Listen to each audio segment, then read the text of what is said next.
I had this doll for quite a while now. It was a beautiful porcelain doll. You know, the way that most porcelain dolls look like. I was just like that. Wavy, long blonde curls, black eyes, a beautiful pink and red dress, with a typical headband with lace around the edges. It was a doll I received from my mother at an early age. At that age, I always thought it was such a pretty doll, a perfect look. My grandmother had almost 50 dolls of that kind, all of them beautiful, perfect porcelain dolls. But this one in particular, the blonde with the red dress, I will always remember. Because this is the one that would be the death of me.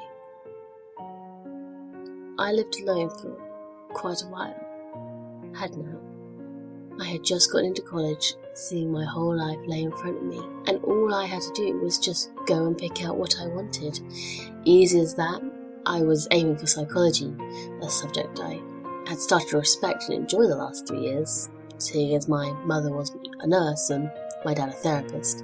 It was an obvious choice for me, but moving so far away from all my friends and family wasn't as easy as I thought. Sure, my roommate was a nice person, but maybe not as chatty as I'd hoped to. I wasn't a person to just sit quiet in my room and never speak until I had to. I enjoy getting out, seeing friends, but I didn't have any time or friends around.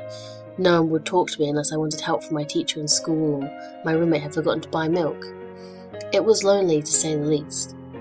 Homework was the only thing to keep me distracted from feeling lonely.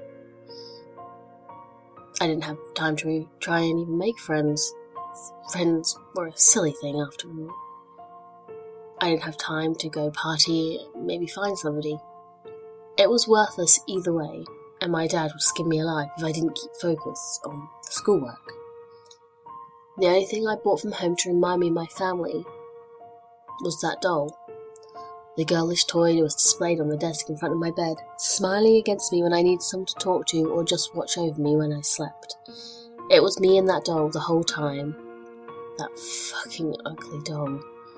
As time went on, I started to pull myself more and more away from any human contact as possible. The schoolwork was getting over my head, and the regret of going here began filling my head, but I couldn't quit now and go home, not after my parents had paid everything for my college and car to get here. I just had to stay and make the best of it. I really tried hard. But with each day the hatred of other people took a hold of me, and I would need hours alone, just sitting in my room to cool off. It was getting harder to get out each day. My roommate despised me, I could tell. But I didn't blame her. I was acting like a jerk. I refused to take my share of the daily chores, wiping the floors, taking out the trash. But I couldn't do it. I was being pulled into a dark hole.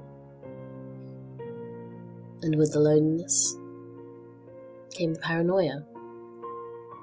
At first I accepted being lonely, but it had reached that point where I started to realise my dumb behaviour.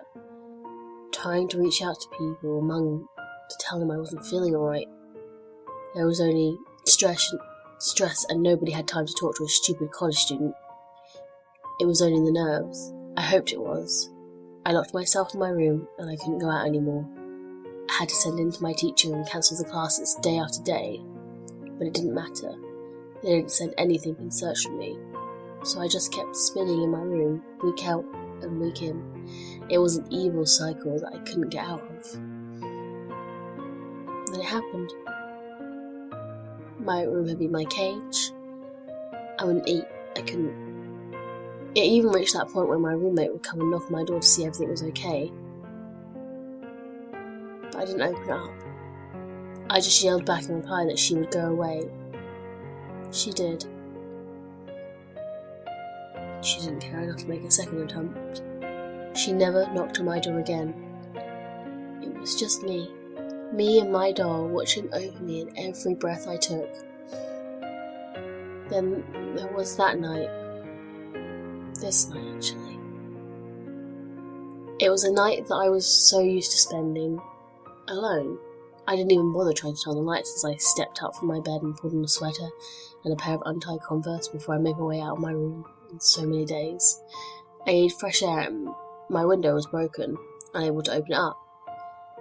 It was in the middle of the night, maybe even morning. It was still dark outside, so I just assumed it was still night, even though I hadn't checked the time yet. Couldn't care less. Anyway, it was a pain in the ass to come out of the room to not wake my stupid roommate up. All I needed was to get out for a minute or two to gather some air, maybe go buy some cigarettes. I promised myself to stop smoking, but lately that was the only thing that I'd been doing. Smoking. I only snuck out late at night to go and buy me some new cigarettes. It was a bad thing, I knew, but it was the only thing to keep me going and kept me awake and safe. But that particular night, there was something strange. Someone had unlocked the gate out to the street. It hadn't happened before, and I thought the landlord held a hard hand to keep it locked at all times. I didn't bother. I just pushed the little red box out of the pocket and started smoking. The good thing about the night was that no one was around.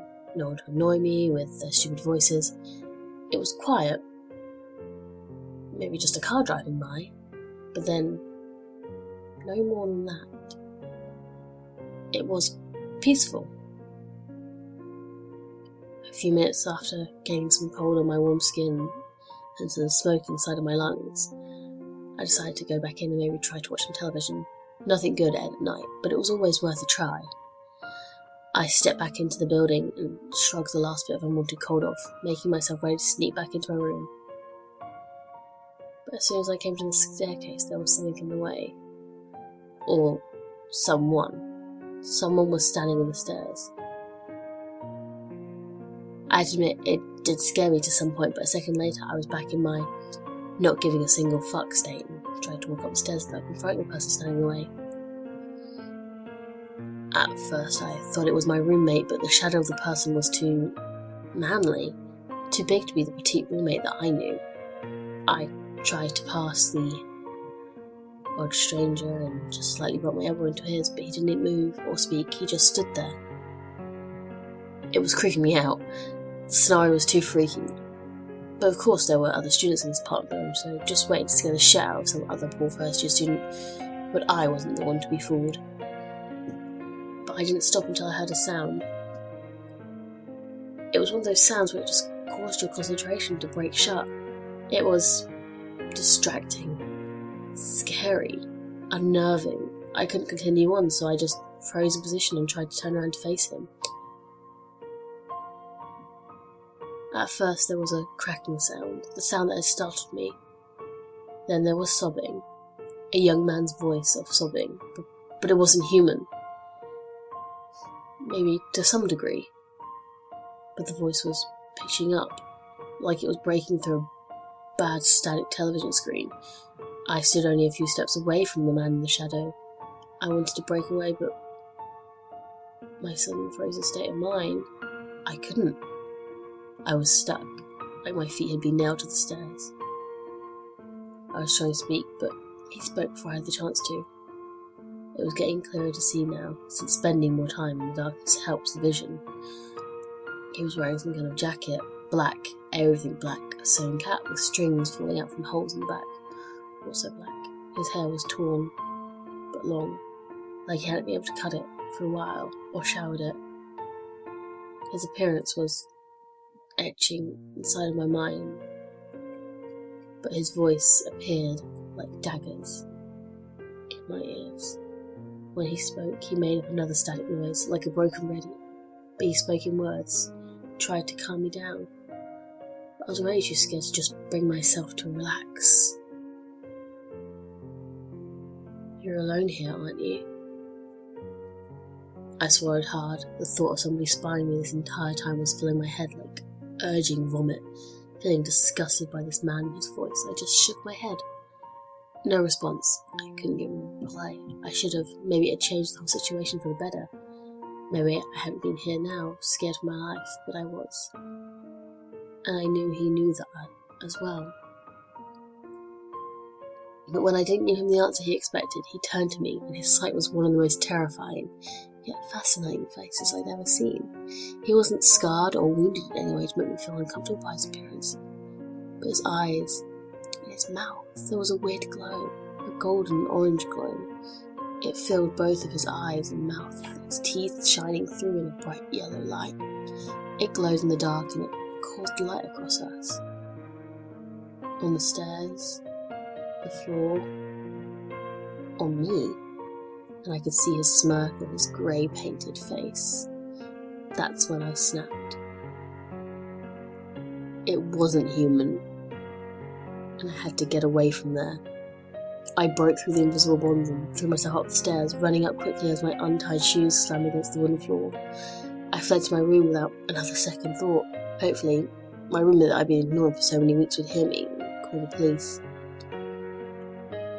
I closed the door after me and I locked the door. My stumbling feet bringing me across the floor and into the darkness, knocking my precious family doll down on the floor. The porcelain broke and I gasped in panic, trying to recollect myself and my thoughts.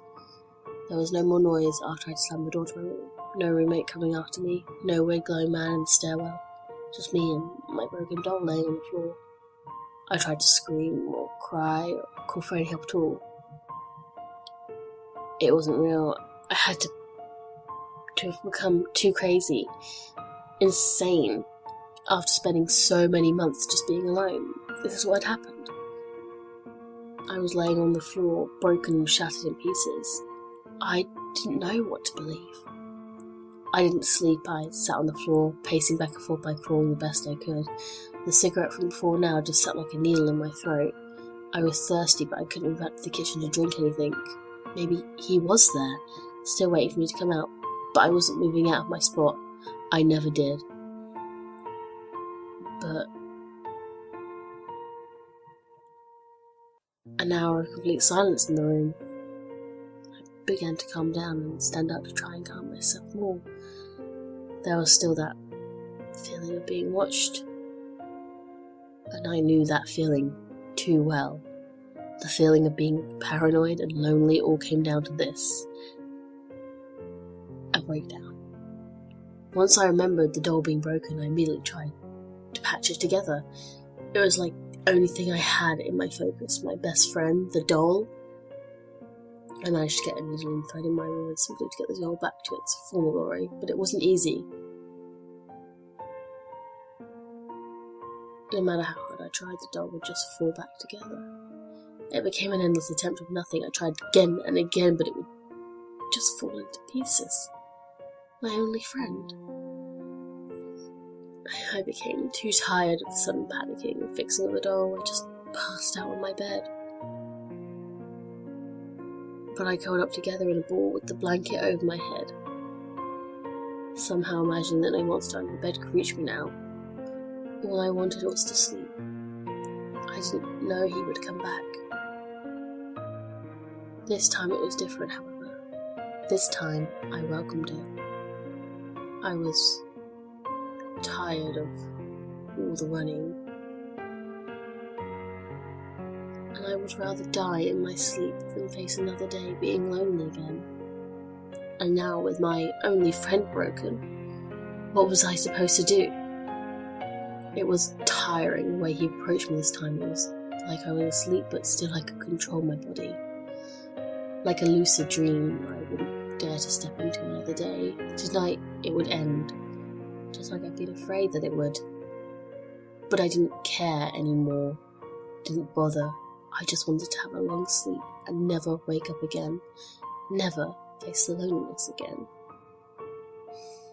He came back to me with his hands guiding me up from my bed. He wrapped his mind around mine as I tried to see, but the only thing I could still see was his grey hands holding mine tight. But suddenly, there was a sensation I wasn't sure I could feel, of floating. Like a puppet, he cut 2 open cuts to my wrists, but it wasn't like it was from the centre of my arm and down. He reached for something, muscles, something to peel out and hang on to. The bad thing was I allowed it to do it. My struggle had become too much to bear with, and with the long pieces of muscle hanging out my cuts on my wrist, he started to pull at them. He pulled at them like he wanted to control my body and my arms, how it all came together in reaction to my nerves and skeleton. He knew how it worked. Yet there was no pain that filled my heart or body, just another piece of my mind staying at ease again. It was a wonderful feeling. It was like nothing else mattered. As he continued to cut me open, he began singing. They call me Puppeteer. My fingers are thin and my hands are stained with my tears. For the puppets I steer with my strings and dreams. Now I could see him clearer. The man who I just hated with all my might, I now welcomed to finish off my endless suffering. Maybe it had been he who had forced me into this thinking. Maybe he was the one to blame for everything I had done to myself. Was that all in my head, or was it real? They call me Puppeteer. I had no friends like you, for nobody saw the value of my friendship. But in the end, the call became my friends with my strings and dreams. It took me only a minute to loose every sense of my touch. My nervous system had been crushed under the hand of this man, this thing breaking every bone in my body. I could feel him twisting my ribs and twisting my hip bones, all for it to make it easier for him to turn me into what he saw me fitted to be. It was like the long pieces of torn muscles or strings, controlling my limbs and my head flailing from side to side. All I could see was his smile. So I smiled back. They call me the Puppeteer. Body dark and my eyes hunger of gold. In my eyes no one is alone with my strings and dreams. You shall be my friend too. The last feeling I could feel was his hands tugging hard around my neck. Then snap. At first, I was afraid to see death approaching me this way. I'd never thought of it this way. I would have said no and refused if I could have decided it all on my own. But I didn't. I said yes. With a broken neck, death was just half a second away. Then there was nothing but a golden smile and his warm hands holding my strings up as my body fell. Early the other morning, my roommate found me dead. I had committed suicide by hanging myself in the fan on the ceiling, assuring my death. I had jumped from the bed. Beside me was that doll, the broken porcelain doll with the red dress and lovely blonde hair. You may be wondering how I'm reading this to you right now, or how I found my way to contact you. But I found it necessary to write down my story before I passed it on. This is my legacy. This is what I'm leaving behind. I couldn't stand the loneliness anymore. I couldn't stand facing the problems on my own. It took so long. Too long. Dear Mum and Dad, I'm so sorry.